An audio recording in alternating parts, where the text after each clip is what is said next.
Radhe Krishna everyone. तो कैसे हैं आप सब? अच्छे ही होंगे। तो आज मेरी सुबह हो गई थी 6:30 बजे। मैं नहा धो के आ गई थी। मैं उठी तो 5:30 बजे थी।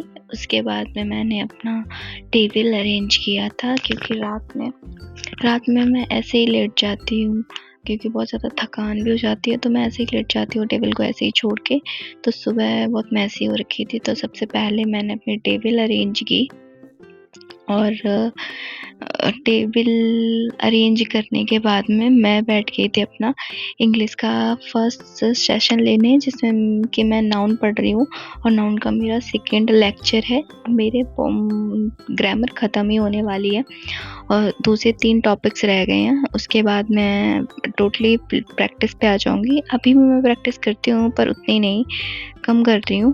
पर जैसे ही मेरी ग्रामर के सारे टॉपिक कवर होंगे, मैं टोटली प्रैक्टिस पे आ जाऊँगी।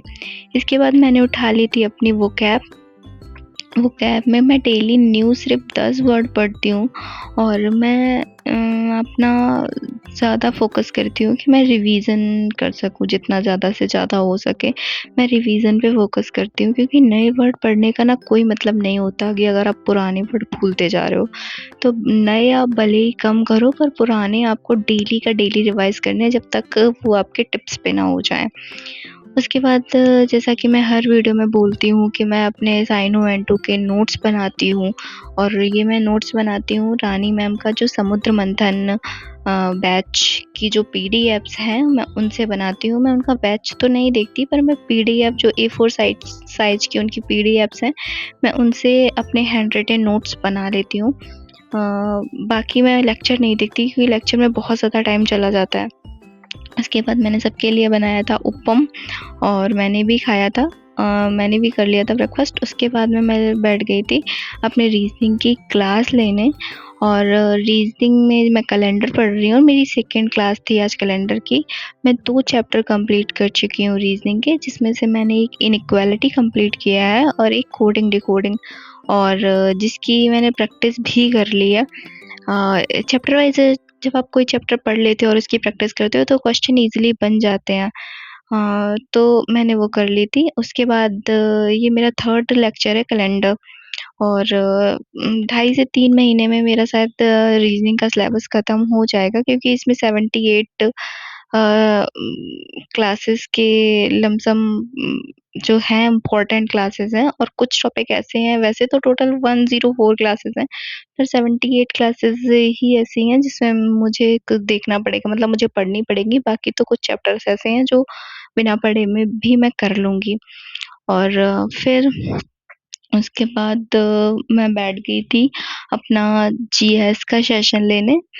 तो जीएस में सबसे पहले मैं पढ़ रही थी हिस्ट्री, और हिस्ट्री मैं क्लासेस से पढ़ती हूँ, और मैं बुक को खोल के रखती हूँ सामने। जो मैं देखती हूँ कि जो सर बता रहे हैं वो चीज़ बुक में नहीं है, इम्पोर्टेंट है, उससे क्वेश्चन बन सकता है, और वो बुक में नहीं लिखी है, तो अगर बुक में जगह होती है तो मैं बुक में ही कहीं लिख लेती हूँ, और अगर बुक में जगह नहीं है तो मैं स्टिकी नोट्स बना के चिपका देती हूँ। क्योंकि अगर बाद में जब कभी भी मैं मतलब पढ़ाई छोड़ूँगी, जब कभी भी आगे चल के, तो ये बुक किसी और के भी काम आ सकती है, तो मैं अपने स्टिकी नोट्स हटा दूँगी उससे, तो ये बुक बिल्कुल वैसी हो जाएगी। तो इस वज़ह से मैं स्टिकी नोट्स ज़्यादा प्रेफ़र करती हूँ। बाकी अगर थोड़ी बहुत भी बुक में जगह होती है, तो मैं सोचती हूँ मैं लिख ही लूँ उसी में। तो बाकी उसके बाद से मैंने जीएस का रिवीजन किया था, जिसमें कि मैं यहाँ पे ज्योग्राफी का रिवीजन कर रही थी, जो भी मैंने लेक्चर्स पढ़े थे उसका रिवीजन कर रही थी। मैं लेक्चर पढ़ने से पहले ट्राई करती हूँ कि मैं डेली का रिवीजन कर लूँ, क्योंकि जब आपको पिछला याद होता है ना, तो आपको आगे का पढ़ने में और भी ज़्यादा इंटरेस्ट आता है। तो मैं यही करती हूँ कि मैं ट्राई करती हूँ कि मैं जितना ज़्यादा रिवीजन हो सके, मैं उतना ज़्यादा रिवीजन अच्छे से कर लूँ, क्योंकि मैं रिवीजन पे बहुत ज़्यादा फोकस करती हूँ। देखो, एसएससी ना गेम ही है कि आपको कितना जल्दी कोई चीज़ रिकॉल हो जाती है, आप कितना जल्दी कर पाते हो। तो एसएससी पूरा गेम ही है स्पीड का। तो ट्राई करो कि आप कुछ भी, चारों सब्जेक्ट में ना आप कुछ भी पढ़ो, आप नया पढ़ने से पहले पुराने का रिवीजन करो। आपकी प्रैक्टिस इतनी होनी चाहिए कि आपका क्वेश्चन देखते ही आपको ऑप्शन पे आप कोई डाउट ना हो।